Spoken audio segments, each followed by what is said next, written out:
विपक्ष तो साफ साफ कर 5 काम बता दीजिए। देखिए मैं बताता हूँ 5 काम। हरिद्वार में जो सबसे बड़ा मेडिकल कॉलेज आप देखिए जगजीतपुर में लगभग बनने की स्थिति में, वो त्रिवेंद्र जी की देन है। इसके अलावा आप देखिए हरिद्वार में घर घर जो भूमिगत गैस है, अंडरग्राउंड गैस है, वो भी उनके मुख्यमंत्री काल में हरिद्वार को मिली। यहाँ जो पूरे कुंभ क्षेत्र को भूमिगत बिजली, अंडरग्राउंड बिजली, वो भी त्रिवेंद्र जी के कार्यकाल में मिली। ये जो अच्छे फ्लाईओवर्स आप यहाँ देख रहे हैं, एक भूपत वाला फ्लाईओवर से शांति कुंज वाला, वो भी उनके सीएम कार्यकाल में स्वीकृत हुआ। कुछ काम पॉलिसी मैटर्स को लेकर के हुए, जैसे बेटियों को, बहनों को पैतृक संपत्ति में अधिकार मिलना, खातेदारी में उनका नाम जुड़ना। विधायक का चुनाव लड़ेंगे या फिर निगम का चुनाव लड़ेंगे, क्या कुछ सोचा आपने? देखिए मैं चूंकि एक राजनीतिक दल में काम करता हूं, तो निश्चित रूप से एक महत्वाकांक्षा अपने अंदर होनी भी चाहिए। पुत्र और पुत्री में अगर वो योग्यता है तो कहीं ना कहीं उसको कंसिडर किया जाना चाहिए और किया जाता रहा है। अनुपमा रावत चुनाव जीती है भाई, विधायक बनी, जीत करके विधायक बनी। अनुपमा रावत तो ठीक है, नॉमिनेट नहीं की गई। नहीं तो क्या कांग्रेस पार्टी इस हरिद्वार जिले में क्या, और हरीश रावत और उनके परिवार के इर्द गिर्द, मतलब ये आम जनता कह रही है, मैं बीजेपी के नाते ऐसा कह रहा हूँ, ऐसा नहीं है। दोस्तों आप सभी को नमस्कार, मेरा नाम अखिलेश है। आप देख रहे हैं द न्यूज़ वाला नेटवर्क। बिल्कुल लोकसभा चुनाव के दृष्टिगत ही सारी बातें चल रही हैं इस वक्त। तो हमने सोचा कि विकास तिवारी से बात किया जाए, जो कि मदन कौशिक जी के काफ़ी करीबी हैं, और साथ में आप इस वक्त हरिद्वार जिले के उपाध्यक्ष भी हैं आप। और पूरा जो लोकसभा चुनाव हो रहा है, इस भारतीय जनता पार्टी के खासतौर की बात कर रहा हूँ, क्योंकि भाजपा के नेता है तो भाजपा की बात करूँगा मैं फिलहाल। तो भाजपा के आप मीडिया प्रमुख भी हैं। जी जी जी। सवाल ये है कि क्या अभी जो त्रिवेंद्र जी को जो टिकट मिला, इसके बाद यहाँ का जो हरिद्वार विधानसभा का जो खेमा था खासतौर पर, वो कई मामलों में कहीं ऐसा लगता था कि कहीं डाउन हो रहा है। उनको टिकट हुआ तो अप होने की कंडीशन नजर आने लगी क्या? देखिए हमारे यहाँ जो खेमा होता है, खेमा कमल का फूल है, भारतीय जनता पार्टी है, और निश्चित रूप से टिकट किसी को भी हो, हम सब कार्यकर्ताओं की, पदाधिकारियों की जिम्मेदारी बनती है कि सब ताकत के साथ लगे और उनको जिताए, और यही चीज़ हमेशा होती आई है। अब त्रिवेंद्र सिंह जी को टिकट होने के बाद निश्चित रूप से कार्यकर्ताओं में एक उत्साह है, और उत्साह इसलिए भी है कि वो इस प्रदेश के मुख्यमंत्री रहे हैं, और हरिद्वार के कार्यकर्ताओं से भी उनका एक अच्छा आत्मीय संवाद रहा है। और यही कारण है कि पूरी लोकसभा क्षेत्र के कार्यकर्ता, हरिद्वार के कार्यकर्ता आज न केवल उत्साहित हैं, बल्कि पूरी ताकत के साथ उनको जिताने में लगे हैं। लेकिन खेमा वाला सवाल इसलिए क्योंकि एक तरफ मैं समझता हूँ कि मदन कौशिक जी भी दौड़ में थे, स्वामी यतीश्वरानंद दौड़ में थे, संजय गुप्ता जी दौड़ में थे, अन्य लोग भी थे, लेकिन ये लोग जो प्रमुखता से जिनका नाम सामने आ रहा था। अब जब टिकट किसी और को हो जाता है, तो ऐसे हालात में क्या उस व्यक्ति के साथ खड़ा होना मुश्किल नहीं होता? देखिए जब तक पार्टी अधिकृत रूप से किसी का नाम घोषित ना करे, तब तक एक सामान्य कार्यकर्ता को भी अधिकार है कि वो पार्टी के समक्ष पार्टी की रीति नीति के अनुसार अपना आवेदन करे, अपना विषय रखे। लेकिन जब पार्टी के संसदीय दल ने कोई चीज़ फाइनल की, तो उसके बाद सभी लोग को, मुझे लगता है कि जैसा हुआ भी है कि जैसे ही त्रिवेंद्र सिंह जी का टिकट फाइनल हुआ, आपने देखा होगा कि पूरी लोकसभा के कार्यकर्ता जो दावेदार थे या नहीं थे, वो सब आपको नारसन बॉर्डर पे मिले।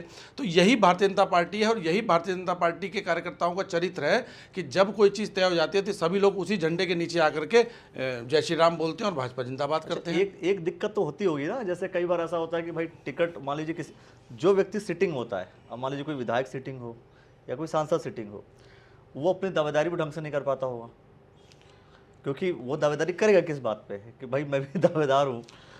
नहीं, इसमें क्या है अखिलेश जी कि इसमें देखिए पार्टी के कई अपने पैरामीटर्स होते हैं। और दूसरा, जहाँ तक आपने सिटिंग की बात की, तो कब किस कार्यकर्ता को, किस नेता को, किस पदाधिकारी को क्या काम देना है, ये हमारे यहाँ पार्टी तय करती है। त्रिवेंद्र सिंह जी मुख्यमंत्री रहे, आज लोकसभा के प्रत्याशी हैं। निशंक जी हमारे केंद्रीय मंत्री भी रहे हैं, हमारे राष्ट्रीय उपाध्यक्ष भी रहे, इस प्रदेश के मुख्यमंत्री भी रहे हैं, और आगे भी जो उनकी भूमिका होगी पार्टी तय करेगी। तो यहाँ हर कार्यकर्ता के लिए कोई ना कोई काम जरूर रहता है, और वो पार्टी यथोचित समय आने पर उसका अनाउंस भी करती है और उससे काम भी लेती है। जैसे आप हैं, तो आप जैसे अपने आप को देखेंगे तो क्या देखेंगे? अभी जो चुनाव होने वाले हैं, मान लीजिए निगम के चुनाव में देखेंगे, विधानसभा के चुनाव में देखेंगे कि आप विधायक का चुनाव लड़ेंगे या फिर निगम का चुनाव लड़ेंगे, क्या कुछ सोचा आपने?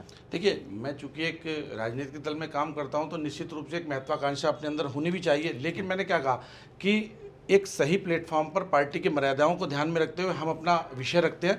उसके बाद चूंकि मैंने कहा यही पार्टी का अनुशासन है। अगर पार्टी विद द डिफरेंस, हम अन्य राजनीतिक दलों से इसलिए अलग है क्योंकि आपने देखा होगा और जगह क्या स्थिति, आज आप देखिए कांग्रेस में किस तरह की भगदड़ मची हुई है, और वो भगदड़ इसलिए है कि वो एक परिवार वाले विषय को लेकर के कांग्रेस आगे बढ़ी है इस लोकसभा में, और यही कारण है कि आज कांग्रेस के जो बड़े नेता हैं या मूल कार्यकर्ता कांग्रेस का, वो वीरेंद्र रावत से नहीं जुड़ पा रहा। लेकिन भाजपा में इससे उलट स्थितियां हैं, चूंकि अगर आपने जैसे बात की कि आप चुनाव अच्छा लड़ेंगे, भाई, आपने कहा पार्टी वाली जो बात होती है, क्या बीजेपी में ऐसा नहीं होता कि किसी का पुत्र और पुत्री आगे बढ़ रहा है? नहीं, मैं दूसरी बात कहता हूं, पुत्र और पुत्री में अगर वो योग्यता है तो कहीं ना कहीं उसको कंसिडर किया जाना चाहिए, और किया जाता रहा है। अनुपमा रावत चुनाव जीती हैं भाई, विधायक बनी है, जीत करके विधायक बनी अनुपमा है। रावत तो ठीक है, नॉमिनेट नहीं की गई हैं नहीं, अनुपमा रावत चुनाव जीती हैं, लेकिन उससे पहले वो अपनी पत्नी को लेकर के आए, अब वो अपने बेटे को लेकर के आए। तो आप देखिए ना, 2009 से जब से वो इस लोकसभा 2009 में जीते थे चुनाव 9 में हरीश राव जी जीते थे, लेकिन उसके बाद अपनी पत्नी को लड़ाया 2014 में, उसके बाद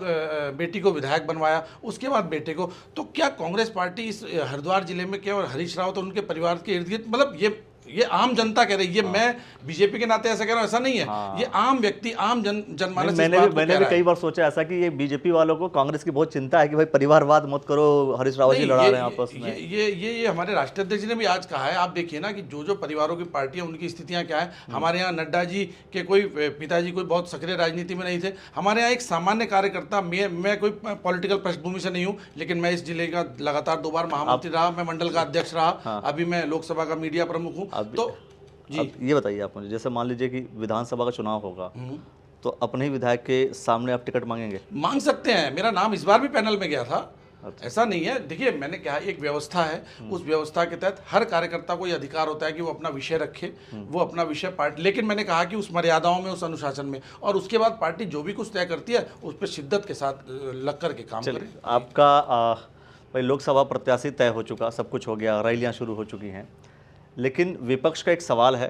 सवाल ये कि भाई आपके जो प्रत्याशी हैं वो ऑलरेडी मुख्यमंत्री रह चुके हैं उत्तराखंड के, फिर मुख्यमंत्री पद से हटे हैं, फिर वो लोकसभा में आ रहे हैं। तो उस कार्यकाल में पहली बात को उन्होंने पूछा कि भाई हटाया क्यों गया, चलो उस पर बहुत सारे डिस्कशन हो चुके हैं। इसके बाद ये है कि जब आ गए इस लोकसभा में तो ऐसा क्या है हरिद्वार के लिए जिस आधार पर जो है कोई भी जनता वोट करे? क्योंकि मीडिया प्रमुख हैं तो शायद आप और अच्छे समझा पाएं। देखिए क्या है कि माननीय त्रिवेंद्र सिंह रावत जी जिस विधानसभा से लगातार 2-3 बार विधायक रहे, डोईवाला से, वो इसी लोकसभा का हिस्सा है। वो वहीं विधायक रहते हुए 2007 में प्रदेश के कृषि मंत्री भी रहे हैं, और एक अच्छा काम उन्होंने किया है। इसके बाद मुख्यमंत्री रहते हुए उन्होंने जो काम किए हैं वो काम भी किसी से छुपे नहीं है। चाहे वो हरिद्वार में जितने विकास काम आज देख रहे हैं, कहीं ना कहीं मैं बताता हूँ ना। हाँ। आप ये देखिए जितने, क्योंकि विपक्ष तो साफ साफ 5 काम बता दीजिए। देखिए मैं बताता हूँ 5 काम। हरिद्वार में जो सबसे बड़ा मेडिकल कॉलेज आप देखिए जगजीतपुर में लगभग बनने की स्थिति में, वो त्रिवेंद्र जी की देन है। नहीं, उनकी देन है। अभी कोई तो कह रहा था निशंक जी की देन है, कोई कह रहा था कि वो रानीपुर के विधायक जी की देन है। निशंक जी चूंकि हमारे यहाँ के सांसद हैं 2014 से, आदेश जी लगातार तीसरी बार विधायक है, तो इनकी भी संस्तुति रहती है। लेकिन चूंकि उस समय जब ये पैसा सेंक्शन हुआ, जब ये पास हुआ, जब ये स्थान आवंटित हुआ, उस समय त्रिवेंद्र सिंह जी मुख्यमंत्री थे। तो इस नाते इस सारे काम का श्रेय उन सब सहित त्रिवेंद्र जी को भी जाता है, चूंकि वो इस प्रदेश के मुखिया थे। इसके अलावा आप देखिए हरिद्वार में घर घर जो भूमिगत गैस है, अंडरग्राउंड गैस है, वो भी उनके मुख्यमंत्री काल में हरिद्वार को मिली। यहाँ जो पूरे कुंभ क्षेत्र को भूमिगत बिजली, अंडरग्राउंड बिजली, वो भी त्रिवेंद्र जी के कार्यकाल में मिली। ये जो अच्छे फ्लाईओवर्स आप यहाँ देख रहे हैं, एक भूपत वाला फ्लाईओवर से शांति कुंज वाला, वो भी उनके सीएम कार्यकाल में स्वीकृत हुआ। तो मैंने कहा इस हरिद्वार शहर सहित इस पूरी लोकसभा में अनेक ऐसे काम। दूसरा, कुछ काम पॉलिसी मैटर्स को लेकर के हुए, जैसे बेटियों को, बहनों को पैतृक संपत्ति में अधिकार मिलना, खातेदारी में उनका नाम जुड़ना, आयुष्मान कार्ड में एक कदम आगे बढ़कर के अटल आयुष्मान का काम करना। तो इस तरह के ऐसे बड़े काम जो उनके मुख्यमंत्री रहते हुए, और इसके अलावा मैं एक बड़ी प्रामाणिकता के साथ कह सकता हूं कि उनके कार्यकाल में कोई भ्रष्टाचार भी नहीं हुआ। और दूसरा, कहीं ना कहीं उन्होंने जितने काम किए वो इतनी प्रामाणिकता के साथ हुए और इतनी पारदर्शिता के साथ हुए कि जनता आज भी उसका लोहा मानती है। और आज इसीलिए त्रिवेंद्र जी को सर माथे उठाया हुआ है लोगों ने। आप लोग तो अब आप तो मान रहे होंगे चुनाव जीत रहे हैं 100%? नहीं, निश्चित रूप से जो वातावरण है और जो माहौल है, जो लोगों की मना स्थिति है, लोगों के चेहरे के भाव हैं, जब हम गली मोहल्ले कॉलोनी में जाते हैं तो लोग हमारे जाने से पहले हाथ जोड़ करके कहते हैं कि ठीक है, जय श्री राम।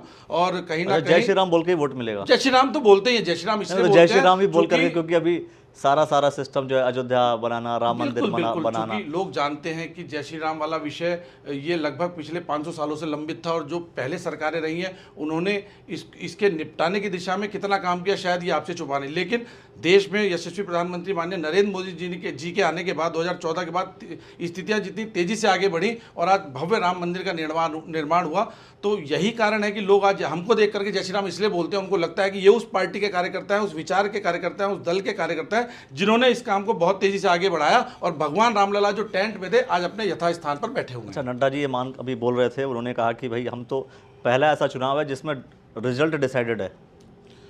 देखिए वो राष्ट्रीय अध्यक्ष है हमारे और रिजल्ट डिसाइडेड है, हम जीत रहे हैं, लड़ाई सिर्फ मार्जिन की है कि मार्जिन कौन ज़्यादा लेके आता है। निश्चित रूप से चूंकि राष्ट्रीय अध्यक्ष जी पूरे देश में प्रवास कर रहे हैं, पूरे देश में आम जन से मिल रहे हैं, कार्यकर्ताओं से मिल रहे हैं, और मैंने जैसे कहा कि वो सार्वजनिक सभाओं में, रैलियों में, बैठक में वो लोगों के भाव देख करके, लोगों के मनाई स्थिति देख कर, लोगों के चेहरे देखकर, चेहरे पढ़ करके बता रहे हैं कि ये चुनाव हम जीतने जा रहे हैं, लड़ाई अंतर की है। चेहरा पढ़ करके बता रहे हैं, लेकिन बहुत से लोग ऐसा कह रहे हैं कि हो सकता है ईवीएम ही पहले सेट कर लिया होगा, कितनी सीटें आनी है और इतने मार्जिन से जीतना है। देखिए इसी ईवीएम से जब दिल्ली में केजरीवाल जीतते हैं तब ये विषय क्यों गौड़ हो जाता है, इसी ईवीएम से जब पश्चिम बंगाल में ममता बनर्जी जीतती है तब ये विषय क्यों गौड़ हो जाता है, इसी ईवीएम से 2004 और 9 में जब कांग्रेस की सरकार आती है तब ये विषय क्यों गौड़ हो जाता है। तो मुझे लगता है ये कांग्रेस के लोगों का एक तरीके से अपनी नाकामी और हार को छुपाने का एक षड्यंत्र कहूँगा, इसके अलावा इसमें कोई प्रामाणिकता नहीं है। चलिए दोस्तों, मैं समझता हूँ कि बहुत सारे विषय हैं आपके प्रत्याशी को लेकर के, जो भारतीय जनता पार्टी के प्रत्याशी त्रिवेंद्र सिंह रावत जी, उन्हें लेकर के भी हमने बात की, और आगे देखना होगा कि जो मार्जिन की बात करी जेपी नड्डा जी ने साफ तौर पर कहा कि हम इस बार का चुनाव